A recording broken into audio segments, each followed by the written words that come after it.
कभी ऐसा महसूस होता है कि काबिलियत भी है, मेहनत भी कर रहे हैं, लेकिन करियर में वो कामयाबी नहीं मिल रही जिसकी उम्मीद है। अक्सर इसकी वजह एक ऐसी रुकावट होती है जिस पर हमारी नज़र नहीं जाती, और इसे कहते हैं प्रोफेशनलिज्म का फ़र्क। इसकी एक मिसाल पर गौर करें।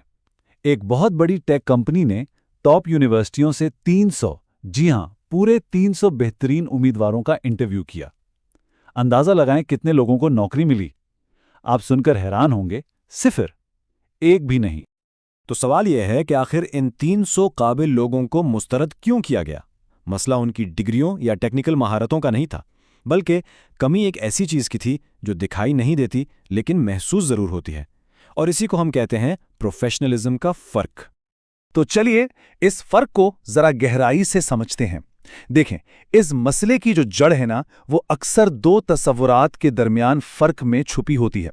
एक है तालीम, यानी जो हम सीखते हैं, और दूसरी है तरबियत, यानी हम कैसा बर्ताव करते हैं। तालीम से हमें इल्म और डिग्रियां तो मिल जाती हैं, बिल्कुल, लेकिन प्रोफेशनल दुनिया में कैसा बर्ताव करना है, उसकी तरबियत वो अक्सर गायब होती है। और यही वो खला है जो एक काबिल और एक कामयाब उम्मीदवार के दरमियान दीवार बन जाता है।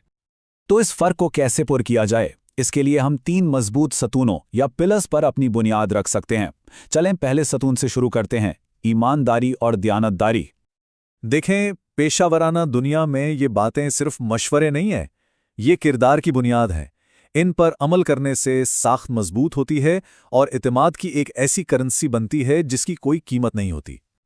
अच्छा, हम सबके साथ होता है, कभी ना कभी डेडलाइन पूरी नहीं हो पाती, लेकिन असल इम्तिहान ये नहीं कि आप नाकाम हो गए, बल्कि ये है कि आप इस सूरत हाल को हैंडल कैसे करते हैं।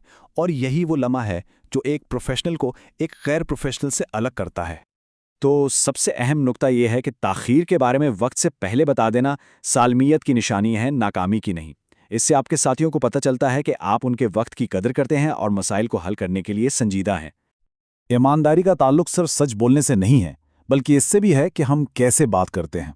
और यह हमें अपने दूसरे सुतून की तरफ ले जाता है, कम्युनिकेशन और शाइस्तगी।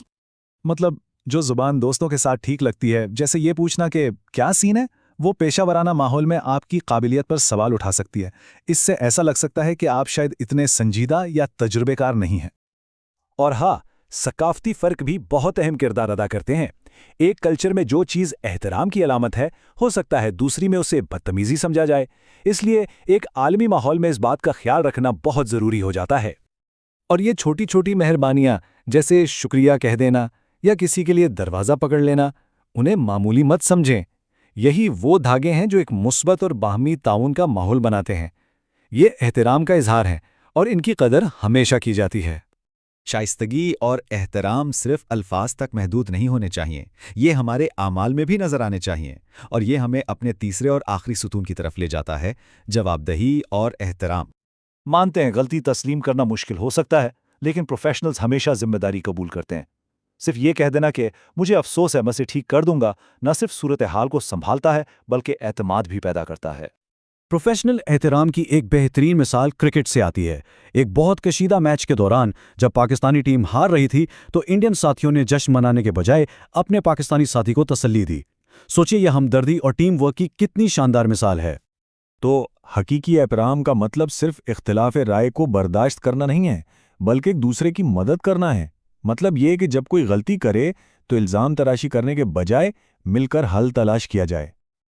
तो कोई इन सतूनों को कैसे तैयार कर सकता है? क्या ये सिर्फ नई चीज़ें सीखने का मामला है, या फिर इसके लिए कुछ ज़्यादा गहरा और मुश्किल काम करने की ज़रूरत है?